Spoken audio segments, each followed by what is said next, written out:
Saludo, me llamo Leonardo Tiri Salamanca, soy alumno de la Facultad de Derecho de la Universidad Santiago de Cali. En esta exposición hablaré acerca de la función judicial, sus características, importancia y realización. Para empezar, debemos establecer cuál es su función. Esta define como la administración de justicia realizada por los jueces y otros funcionarios de la rama judicial. Dentro de las características, según el autor, contamos con 6 de estas. Primero, es permanente. No puede parar en ningún momento, motivo o ninguna circunstancia. Segundo, general. Se aplica a todos los asociados del Estado, nacionales o extranjeros. Tercero, es exclusiva. Solo la pueden aplicar los jueces, o sea, el Estado, que es el único que puede ejercer la justicia. Cuarto, es definitiva, se busca que sea irrevocable las decisiones del Estado. Quinto, que sea imparcial, debe ser equitativa, neutral e incorruptible. Quiere decir que no deben haber o existir preferencias. Sexto, independiente, debe ser autónomo de las demás ramas del poder, del legislativo y del ejecutivo. Ahora bien, ¿cómo realizamos la función judicial? Con 3 puntos muy importantes. Primero, desatando los conflictos. ¿Qué quiere decir esto? Que cuando acudimos al Estado, representado por un juez, se solucione nuestro conflicto. Segundo, dando certeza a un derecho. Esto quiere decir que cuando buscamos, o lo que buscamos, es evitar que vuelva a surgir o a salir ese conflicto que surgió. Tercero, ejecución forzada de ciertos derechos. Eso quiere decir que acudimos ante un juez para hacer respetar un derecho, así sea por la fuerza. Por último, la importancia de la función judicial. Es cuando el juez, con sus fallos, hace ejecución de la jurisprudencia y se refleja de la siguiente forma. Primero, aplicando la ley general del caso concreto. Esto se define como convertir la ley particular de aplicación solamente a las personas que intervinieron dentro de ese proceso. Segundo, dilucidar el contenido de la norma. ¿Esto qué quiere decir? O hace referencia a las actuaciones de las normas o a las circunstancias actuales o a la realidad actual. Debemos aplicar las normas actuales. Y por último, crear la norma procesal cuando la ocurrencia lo amerite. Esto quiere decir que cuando no se encuentre ninguna disposición en la ley que se pueda aplicar, se llenará ese vacío con los casos que sean análogos a él. Hablemos de la jurisdicción. La jurisdicción la definimos como el poder que tiene el Estado para administrar justicia. Dentro de esta encontramos 3 definiciones. Primero, a Giuseppe Chovenda, que determina que la función del Estado descarta a cualquier otra persona para administrar justicia. Segundo, Eduardo Couture, quien es la función pública realizada por un órgano competente del Estado, el cual, por acto de juicio y los sujetos procesales, dirimen los conflictos. Por último, Iván Escobar Farmachi, es el deber del Poder Judicial para judiciar justicia. Ahora bien, ¿cuál es la función de la jurisdicción? Es la realización del derecho para conseguir los mismos fines del derecho procesal y del derecho. Adiciona, la jurisdicción es una sola. Esta unidad emana de su naturaleza. Ahora, las características de la jurisdicción son 3. Autónoma, que cada Estado ejerce y es independiente. Exclusiva, le pertenece únicamente al Estado y la ejerce por intermedio de la rama judicial. Independiente, no depende de las demás ramas del Estado, no es influenciable. Ahora bien, hablamos de los elementos de la jurisdicción. Tenemos el subjetivo. Está conformado por los jueces, los funcionarios y las personas que intervienen en el proceso. Formal, esto tiene que ver con el procedimiento que se tiene que llevar a cabo dentro del proceso. Material, hace referencia a los fines del proceso. Ahora hablamos de los poderes. Tenemos dentro de estos poderes, que son 4. La documentación, instrucción o investigación. Esto traduce que en todo lo que el juez considere útil, que es pertinente para el desarrollo del caso, se debe efectuar. La coerción hace referencia al cumplimiento de sus decisiones por medio del empleo de la fuerza si es necesario. La decisión, el juez se encarga de solucionar conflictos que ante él se presentan. Y por último, la ejecución. Esto se encuentra relacionado con la decisión, ya que aunque emerge la decisión, su cumplimiento lo realizan funcionarios de otra índole. Ahora encontramos las manifestaciones. La jurisdicción voluntaria, esto se entiende como que no existe coerción de ninguna índole, simplemente se motiva por el querer. Adicional, la jurisdicción contenciosa. Dentro de la contenciosa, a diferencia de la anterior, ocurre todo lo contrario. Esto implica que existe un pleito y o un enfrentamiento entre dos partes. Dentro de la clasificación de las jurisdicciones tenemos la ordinaria y la especial.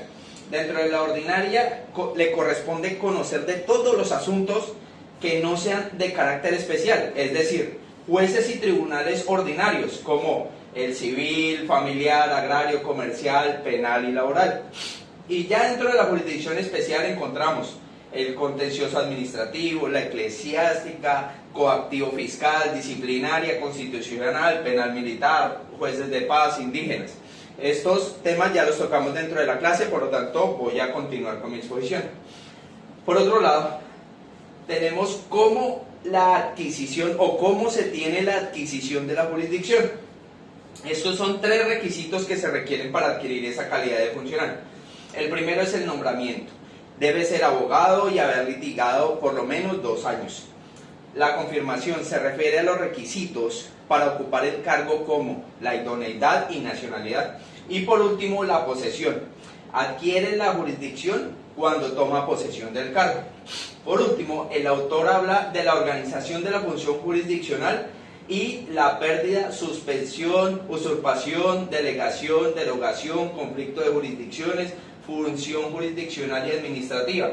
Ahora bien, dentro de la organización de la función jurisdiccional encontramos la incompatibilidad de los requisitos, el sistema de designación, la selección, nombramiento de ascensos y la función judicial y el poder judicial.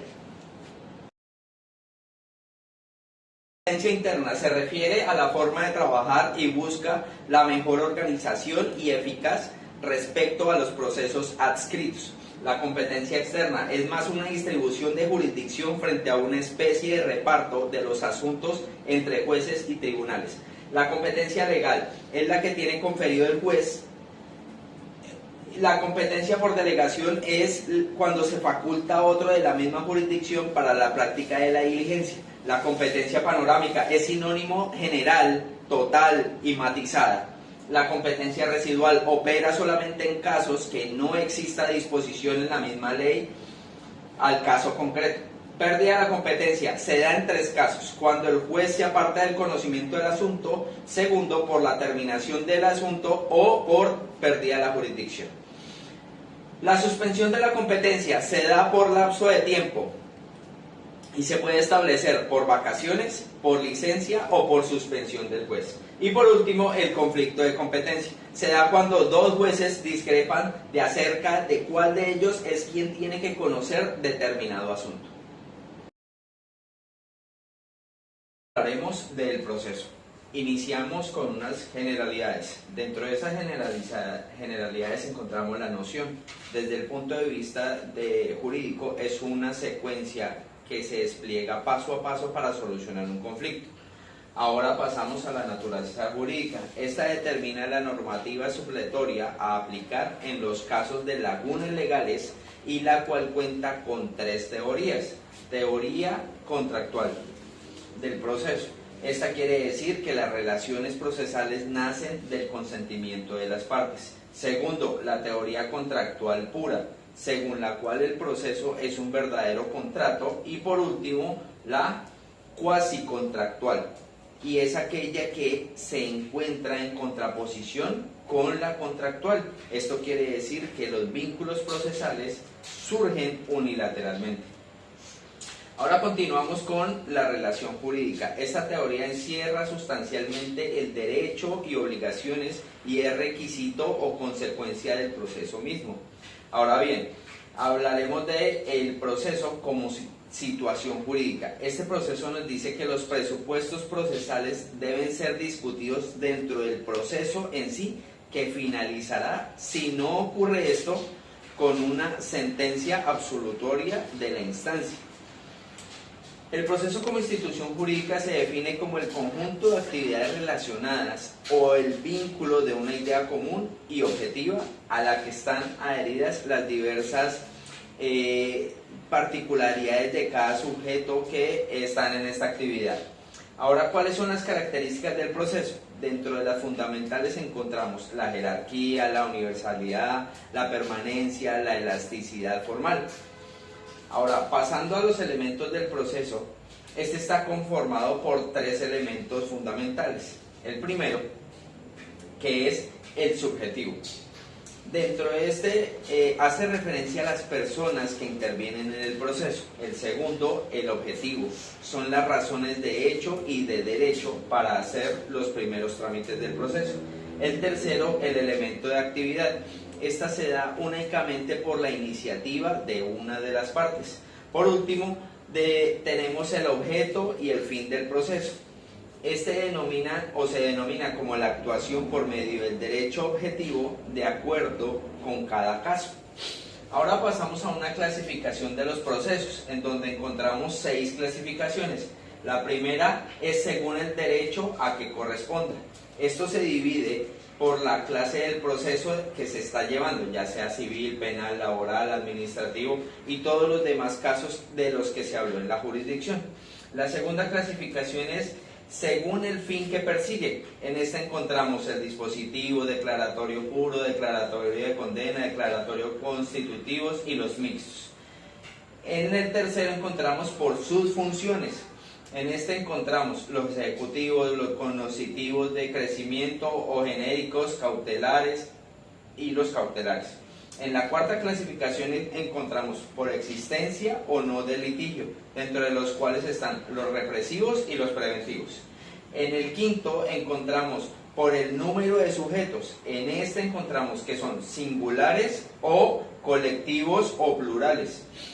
Por último tenemos la sexta, que es por la clase de jurisdicción.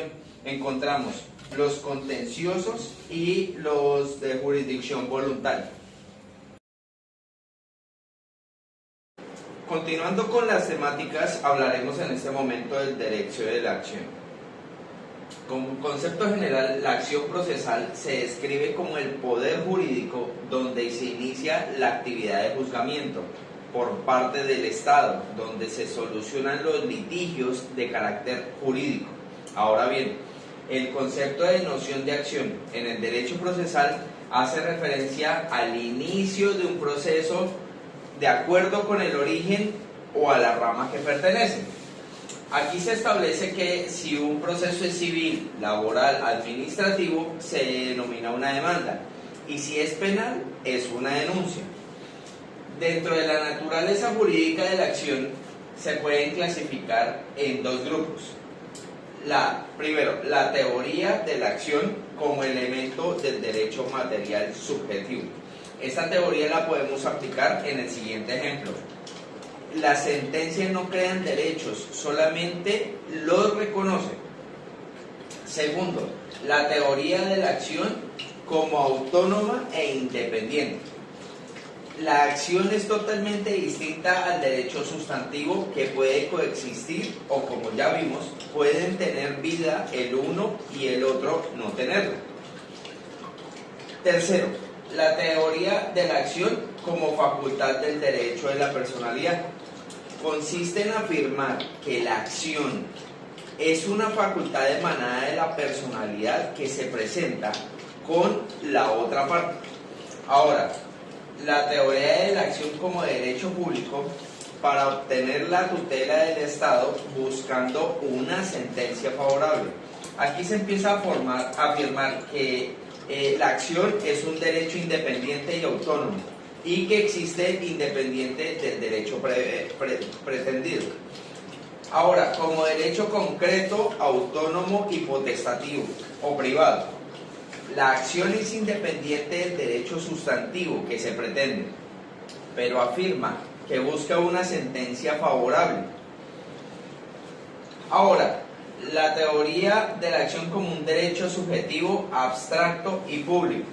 Se dice que es de esta forma porque persigue la aplicación de la justicia sin que la decisión sea favorable o no.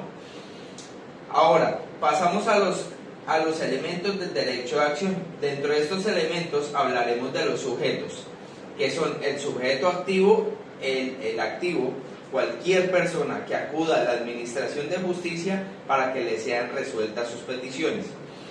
Por otro lado, el sujeto pasivo, que es el Estado representado en el juez.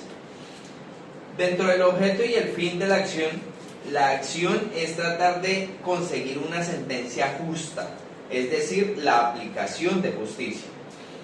Dentro de la acción del derecho penal se puede afirmar que es la misma noticia criminal, que es obtener la información por parte de la policía judicial o la fiscalía. Ahora bien, en el derecho civil, este trata en forma concreta el concepto de la acción. Dentro de las clasificaciones encontramos en materiales y en procesales. Las materiales se utiliza para determinar el derecho sustantivo que se requiere para proteger el sustancial. Se debe partir desde el hecho de la acción, es una sola. Ahora, en las acumulaciones de las acciones, la acción es una sola. Por lo tanto, un demandante no acumula acciones, sino acumula pretensiones. Ahora bien, a esta regla general se le tienen tres situaciones en donde se pueden acumular varias acciones de esta forma. En estos ejemplos, la reconvención es como una contrademanda, en donde se le autoriza responder con una contrademanda. La segunda, la acumulación de procesos, se da cuando dos o más procesos independientemente se pueden juntar para ser tramitados en una misma cuenta. Y el tercero, la intervención excluyente. En este trámite se da cuando un tercero ingresa independiente que viene a perseguir los mismos bienes que el demandante y enfrentarse con el demandado. Ahora pasamos a los accidentes de la acción. Esto se da cuando en el trasegar de una demanda se surgen unos accidentes en el camino que no le permite llegar a su fin. Por lo tanto, se presentan estas 5 situaciones: nulidades, desistimientos, transacción, transformación y prevención. Por otro lado, hablaremos del derecho de la contradicción. Este derecho se le denomina el derecho que tiene el demandado de acudir al órgano judicial del Estado para solicitar ser escuchado en iguales condiciones que su demandante. El objeto y fin es el mismo que el de acción. Es una sentencia justa y el fin de la aplicación de la justicia. La naturaleza del derecho de contradicción surge en el mismo momento en el que el juez admite la demanda contenciosa o desde que surge la investigación penal. ¿Y quiénes son los sujetos de derecho de la acción? Están el activo, el demandado y el sujeto pasivo, que es el juez como representante del Estado. Las diferencias entre derecho de contradicción, oposición y excepción son las siguientes. La contradicción es un derecho que es del demandado o imputado, solo por el hecho de estar vinculado al trámite procesal. Ahora, la oposición es una manera de defensa que surge cuando el demandado expresa su inconformidad con lo que se pretende de él. Y la excepción también es un medio de defensa como la oposición, sin embargo, son efectos de las causas. Para terminar y por último, las formas de ejercitar el derecho de contradicción son de una manera negativa, positiva, un allanamiento, una oposición, una reconvención y existan ciertas excepciones. Para terminar, hablaremos de la pretensión. La pretensión se describe como una solicitud ante el juez respecto de un interés a satisfacer. Ahora bien, podemos afirmar que la pretensión busca una sentencia favorable. Desarrollando el tema de la pretensión, su naturaleza jurídica es el simple acto de voluntad que puede ser propuesto por quien tiene el derecho como por quien carece de él, pudiendo hablarse así de ser fundada o infundada. Pasamos ahora a hablar de los elementos de la pretensión.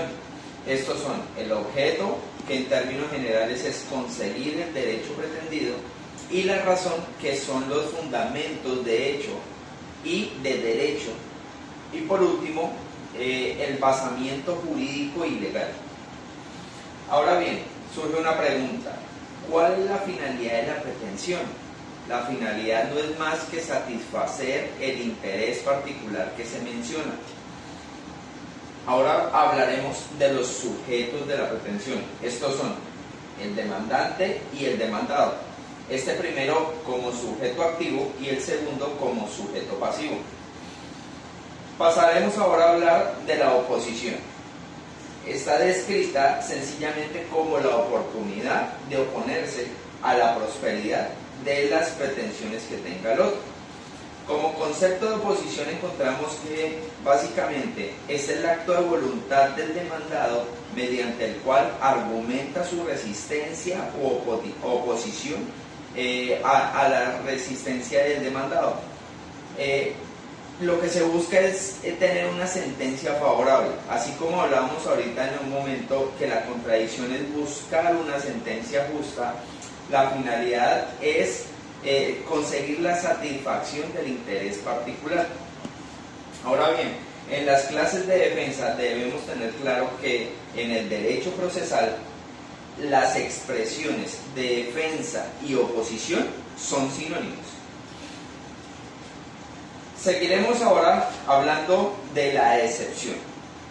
Tenemos, según el autor, que es un medio de defensa en el que el demandado acepta el litigio, pero traslada la discusión a un terreno jurídico diferente al señalado por el demandante. Pero ¿cuáles son los hechos que dan nacimiento a esa excepción? Primero, los hechos impeditivos. Segundo, los hechos extintivos. Tercero, los modificativos. Y cuarto, los hechos dilatorios. Según nuestro Código General del Proceso, las excepciones se dividen en dos clases. Primero, las previas, y segundo, las de mérito o fondo. Dentro de estas clases encontramos primero las excepciones perentorias, segundo las excepciones dilatorias, tercero las absolutas o relativas, cuarto las sustanciales, quinto las procesales, que dentro de ellas están las definitivas y temporales. Sexto, encontramos las excepciones personales y por último la séptima con las excepciones impersonales. Por último, según la clasificación de las excepciones, según se dividen en dos: las excepciones propias y las excepciones impropias. Toda la información explicada dentro de estas carteleras y estos videos fue tomado del libro de Carlos Jairo Gallego Uribe y Natalia Jaramillo Aguas. Muchas gracias por su atención.